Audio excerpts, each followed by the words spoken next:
minutes in a day. If you multiply that times the days of the week, you'll come out, in terms of months, you will come out with 40,720 months. And then if you multiply that times a total year, you will come up somewhere close to, in finality, 100 years. You will come up, you have lived minute-wise, 49,640,000 minutes of your life. 8 hours you spend sleeping, if you can. 8 hours you spend working, for those who do. In 8 hours we have recreation, or do whatever we plan to do. And you know, 3 times 8 is 24. So when you break all these minutes down, look at somebody and say, what you been doing with your minutes lately? So if you lived 100 years, you would have lived 49,064,000 minutes in a lifetime. That's if you lived 100 years. Give and take, if we only live 80 years, those that are past 40 has already passed midlife. If you're only going to make it to 70, if you're past 30, you're past midlife. Is this thing sinking in for us? You don't have a long time. You may think 100 years in our lifetime sounds like a long time, but as you reach a certain age, time goes by real fast. You knew that when you woke up this morning, missing 1 hour on the clock. Come on, somebody. Rushing to get yourself together to get to church, amen? Already running late. Come on, somebody. I want the only one. So you might well say amen. I want you to understand we don't have a long time on this earth. It's not a long time to stay mad and get mad and be upset and worry about things we have no control over. We are to enjoy life that God has given us. Appreciate everything He has put in your hand. And all God wants out of your life is to get the glory out of your life. That He may be glorified and magnified in these last days. Somebody say amen. Amen.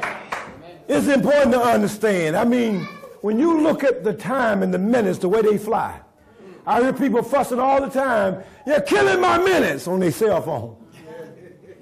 Talking about nothing, trying to accomplish nothing at all. So minutes are a part of our life. And every minute that you waste, come on somebody, the angels are recording. Come on somebody.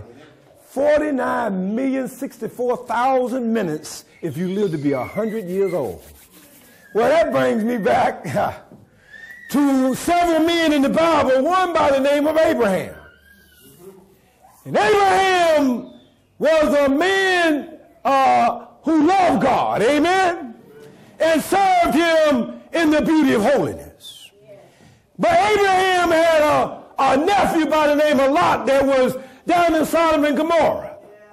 And the men of that city was captured by 5 other kings, and they took Lot and all his servants and wife and children. They took him into bondage, and Abraham got word about this, knowing that he raised up Lot among his own children, took care of him and looked after him, realized he was in captivity, and the Bible said that Abraham had 318 servants that he hand-trained to fight the battle.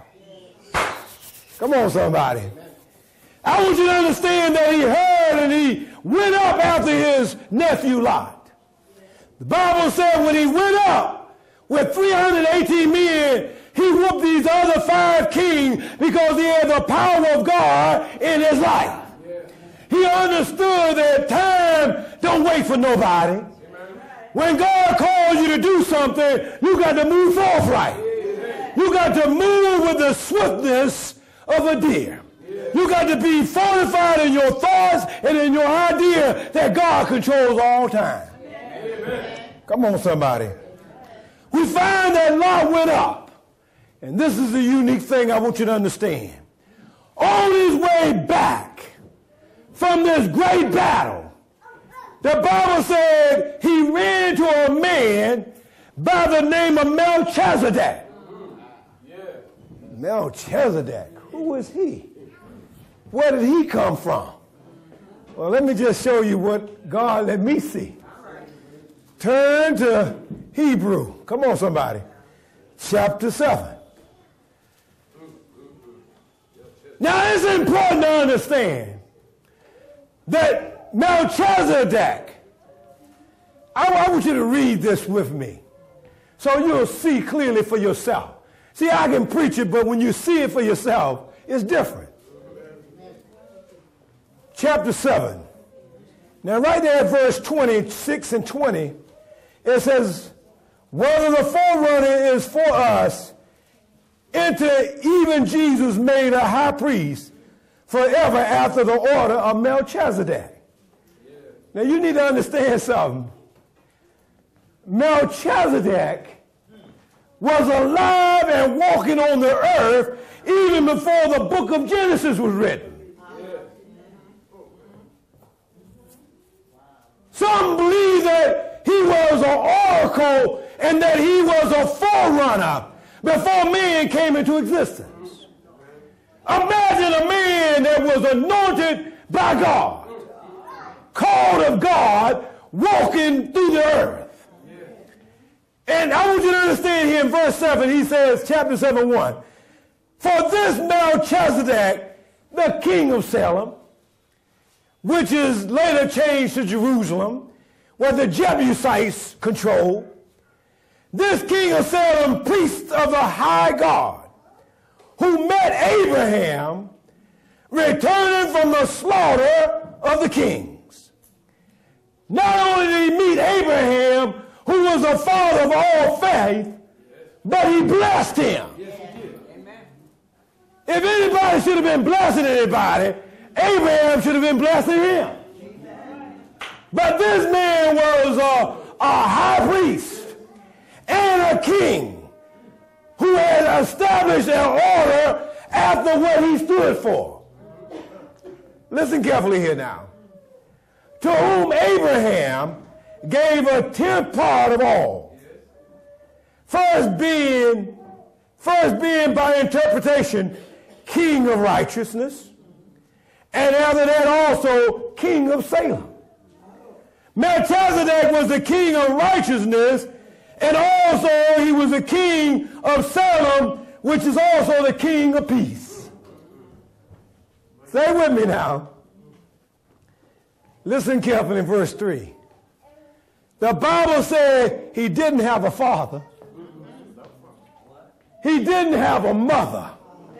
Ain't that what it says there? He didn't have no descendants. He had neither beginning of days. They don't know when he was born, and they don't know when he died.